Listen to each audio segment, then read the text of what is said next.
ભારતને જોરદાર ઝટકો, પેરિસ પેરાલિમ્પિક્સ પહેલા મધ્યપ્રદેશના 3 એથ્લીટ ડોપ ટેસ્ટમાં ફેલ. ફ્રાન્સના પેરિસ પેરાલિમ્પિક્સ 2024નું 28 ઓગસ્ટથી 8 સપ્ટેમ્બર દરમિયાન ભવ્ય આયોજન થવાની તૈયારી વચ્ચે ભારત માટે એક આંચકાજનક અહેવાલ સામે આવ્યા.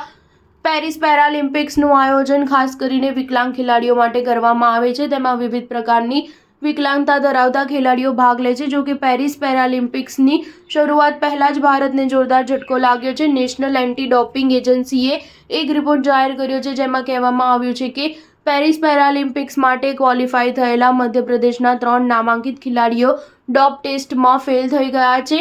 ડોપ ટેસ્ટમાં નિષ્ફળ એથ્લેટ્સમાં પેરા કેનો પ્લેયર રજની ઝા, એકેડમીની સ્ટાર એથ્લેટ શાલિની અને અન્ય પેરા કેનો પ્લેયર ગજેન્દ્રસિંહનો સમાવેશ થાય છે. નાણાના રિપોર્ટમાં આ ખેલાડીઓના ડોપિંગના મામલા સામે આવ્યા છે. ડોપ ટેસ્ટમાં ફેલ થનાર 22 વર્ષની શાલિનીએ રાંચીમાં આયોજિત નેશનલ ગેમ્સમાં ડિસ્કસ થ્રો ઇવેન્ટમાં ગોલ્ડ મેડલ જીત્યો હતો. તે મૂળ ઉત્તર પ્રદેશની છે. શાલિની મેટાન્ડિએનોન મેટાબોલાઇટ માટે પોઝિટિવ મળી આવી હતી. તે વર્લ્ડ એન્ટી ડોપિંગ એજન્સી દ્વારા પ્રતિબંધિત પદાર્થ છે. જ્યારે પેરિસ પેરાલિમ્પિક્સમાં ક્વોલિફાય કરનાર 34 વર્ષીય રજની ઝા અને એશિયન ગેમ્સમાં પેરા કેનોઈ ઇવેન્ટમાં બ્રોન્ઝ મેડલ વિજેતા ગજેન્દ્રસિંહ પણ તેમાં સામેલ છે. રજની મિથાઇલ ટેસ્ટોસ્ટેરોન મેટાબોલાઇટ્સ ટેસ્ટમાં પોઝિટિવ મળી આવી હતી, જ્યારે ગજેન્દ્રસિંહ નોરેન્ડ્રોસ્ટેરોન માટે પોઝિટિવ આવ્યો હતો. આ બંને પણ પ્રતિબંધિત પદાર્થો છે. સ્ટાર ન્યૂઝ 7 હંમેશા સચ્ચાઈની સાથે.